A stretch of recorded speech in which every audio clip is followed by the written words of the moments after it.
Abraham చెప్పాడు, మీరు note చేసుకున్న వాక్యం, మేము దేవునికి మ్రొక్కి. ఆ పదం చాలా అవసరం. దేవునికి మేము మ్రొక్కి తిరిగి వస్తాం. మేము వెళ్ళి ఆ స్థలంలో దేవుణ్ణి స్తుతిస్తాం, దేవుని ఆరాధన చేస్తాం, దేవుని సేవిస్తాం. వెళ్ళారా? బలిపీఠం కట్టారా? కట్టెలు పేర్చారా?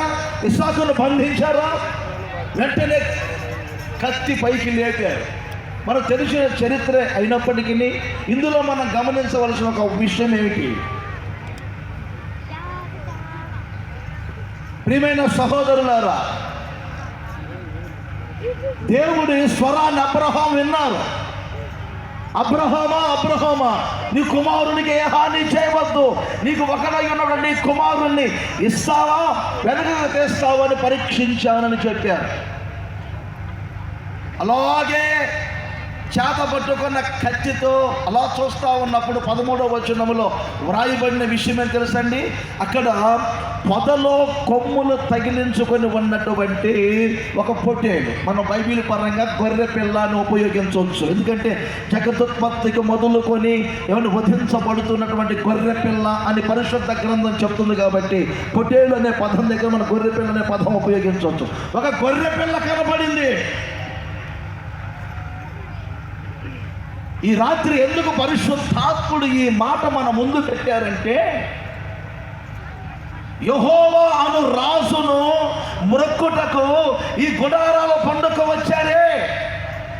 ఈ వచ్చినటువంటి మీ అందరికీ ఈ రాత్రి ఒక ప్రత్యక్షత కలగబోతుంది, ఒక దర్శనం కలగబోతుంది. ఏమిటి ఆ దర్శనం అంటే, మీరు గొర్రె పిల్లను చూడబోతూ ఉన్నారు. గొర్రె పిల్లను చూడబోతూ ఉన్నారు. ఏమండి గొర్రె పిల్ల ఎందుకండి? రేపు వెళ్ళేటప్పుడు గొర్రె పిల్లను చంకలు పెట్టుకొని వెళ్ళమంటారా అని మీరు అడగద్దు. ఆ గొర్రె పిల్లను తీసుకెళ్ళి పెంచుకోమంటారా? అలాంటి ఆలోచన మీరు చేయవద్దు.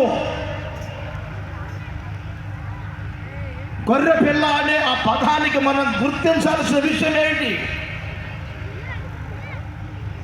ఈ చోటుకు వచ్చిన ప్రతి ఒక్కరికి ఒక ప్రత్యక్షత కలగాలి. మరోసారి చెప్తున్న ఒక దర్శనం కలగాలి. అబ్రహాము నిద్రపోతూ ఉన్నప్పుడు వచ్చిన కలలు ఉన్నాయి. బైబిల్ పరంగా నిద్రపోతున్నప్పుడు వచ్చేవి కలలు. ఇలా మనం నిద్రపోకుండానే ప్రార్థనలోనూ మన కళ్ళు తెరిచి ఉన్నప్పుడు వచ్చేదాన్ని దర్శనం అంటారు.